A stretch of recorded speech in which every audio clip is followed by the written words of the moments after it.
It's so good, it's so good. Feels so good to me. It's so good, it's so good. I don't wanna stop now. It's so good, it's so good. Feels so good to me. It's so good, it's so good. It's where I wanna be.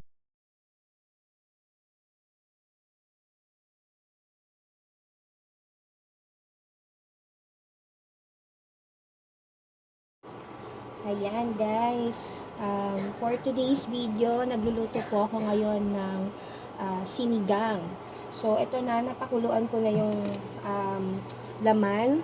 So ilalagay ko na yung gabi. Yan. And then,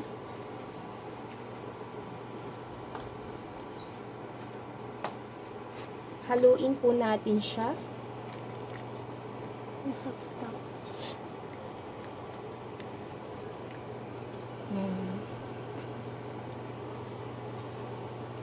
Sinigang pala yan. Kala ko Then, takpan natin ulit. Siguro mga 1 minute lang para lumambot lang ng konti yung gabi. And then, lagay natin, next is yung labanos. Ayan guys, so kulong-kulo na siya dahil nailagay ko na yung gabi. Sabi ko mga 1 minute lang. So, masyadong mabilis yung 1 minute pala. I'm sorry guys.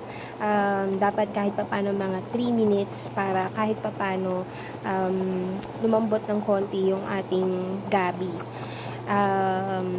Dahil marami pa tayong ilalagay na ingredients, so ganun lang kaiksi yung ating pagpapakulo sa gabi. And then next naman natin is yung labanos. Yan.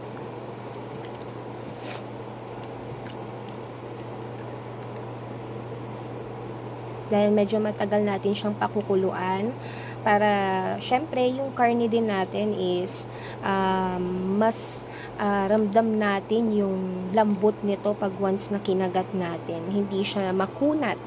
Yan. Sa pagpili ng baboy, pwede namang laman, pwede ring liempo, depende sa inyo kung anong trip ninyo. Yan. So ako, hinalo ko siya kasi medyo expensive ang liempo. So, may halo siyang laman and may halo din siyang liempo. Yan. So, wait lang din natin siya ulit. Takpan natin ulit siya para kumulo ng kulong-kulo. And then, wait tayo ulit for about 3 minutes. Okay? Ayan guys, kulong-kulo na siya. So, next na natin is yung ating okra tsaka yung sili para maluto siya. So, konti lang naman to. Siguro mga 2 minutes to para maluto siya. So, ayaw din kasi ng mga kasama ko sa bahay ng sobrang overcook. So, dapat half lang. Half cook lang tayo for the gulay. And syempre yung last na ilalagay natin dito is kangkong. Yung kangkong actually ito pwede siyang maluto while kahit nakapatay na yung ating temperature. Kasi mas masarap siya kapag medyo crunchy ang ating kangkong. So ito lang muna po ang ating lulutuin. So siguro mga ganon 2 minutes or 3 minutes, mga ganyan, to cook the okra. I don't know siguro tansyahin na lang din natin. Minsan ganon ako so tinatansya ko na lang mga ganon 3 to 4 minutes something, or sometimes 5 minutes to cook all the vegetables. Actually ito naman is madaling maluto and hindi naman kailangan na yun nga overcook. So ang kailangan lang naman dito talaga na mapakuluan ng maigi yung ating baboy, kasi pwede siyang maging makunat kapag hindi natin siya napakuluan maigi. So since kanina before I start my video, pinakuluan ko na siya. So nahaluan ko na rin siya ng kamatis, tsaka ng sibuyas. Yan. And then, yung ingredients natin for this ulam ay nakikita nyo naman, syempre, liempo or laman, and then gabi, labanos, meron din tayong sinigang na siling pansigang, ayan, sorry, and then okra.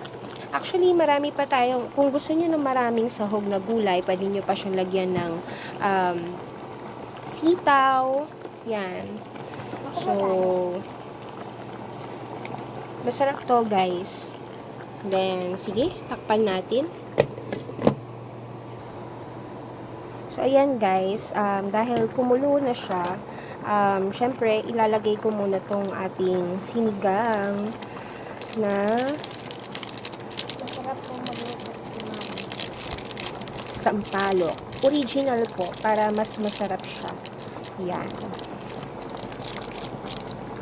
At mas maasim. So, ayan. Halu-haluin natin para humalo yung kanyang saglit lang to. Ito po yan, masarap po. Sobra. So, meron akong dito yung watcher. Nandito ang aking bunsong anak. Yan. Siguro, dagdagan pa natin siya ng konting water para mas masabaw.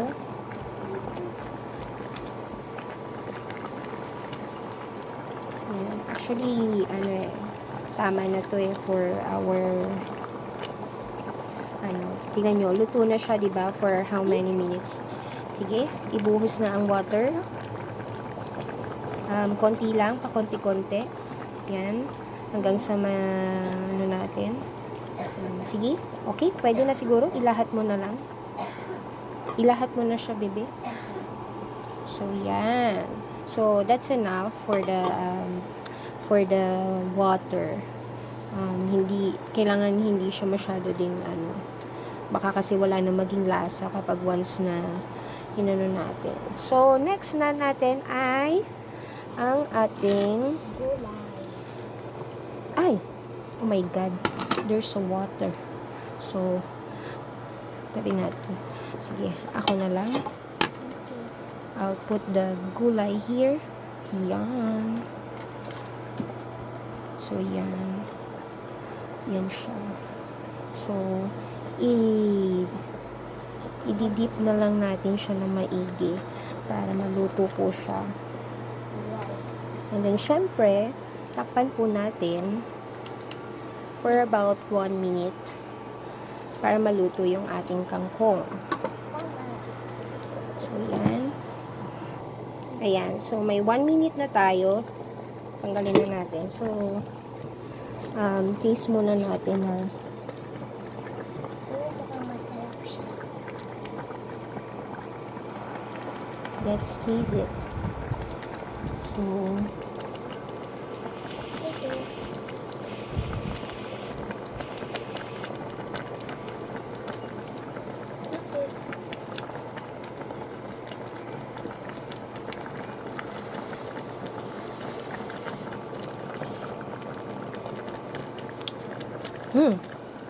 very nice. Sarap. So, off na natin siya. Yan. So, that's all, guys. Ito po ang aking sinigang. Yummy. Masarap po. Salamat po.